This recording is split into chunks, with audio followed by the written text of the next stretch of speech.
not too far from breaking down. These people are looking at him like he's some kind of a clown, and his thoughts are pretty sick and twisted, and his mom don't even want him around. He's popping pills to take all the pain away, so one day he won't be around. Overdosing the feel-good, feeling like no one cares if he falls down. His emotions stay bottled up, leaving them terrible dreams of death stuck in his mind. He slowly wants to let go, but knows he needs to fight to stay alive. And all he got is screams inside, but somehow they come out in a smile. But after a while he goes back to being depressed, and the pills don't seem to be working the magic, so he turns to weed instead. For once he's feeling good, until one day someone found him dead, with a bottle in his hand and a note on the floor saying, "I'm really gonna miss you, Dad."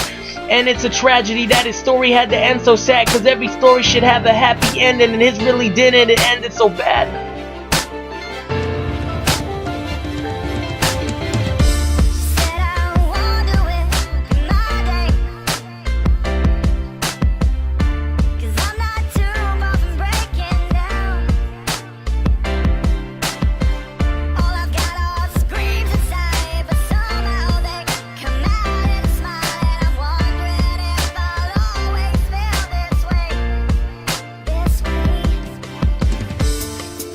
And she's not too far from breaking down. She would always sit in the back of the class wearing all black, with a frown on her face, hiding all the cuts on her wrist, being bullied and made fun of every day, such a disgrace. She's suffering from all the pain and doesn't want to be around just to make everyone proud. And she goes home to a family who mistreats her and beats her, and every night she takes out a razor and cuts herself and cries herself to sleep, and no one seems to care. She even starts to rip out her hair, thinking in her mind that God's not being fair, and people just stop and stare when she walks them by, and others start to yell and call her a freak, and tell her to lay off all the makeup cause it's not time to trick or treat. And her day just seems to drag on and repeat, and she tries to put up with it all, but it's slowly getting to her. And the next day she walks into class, she didn't even know it hit her. She had papers piled up on her desk saying to end her life, so that's just what she did. So she took a rope and tied it around her neck and said,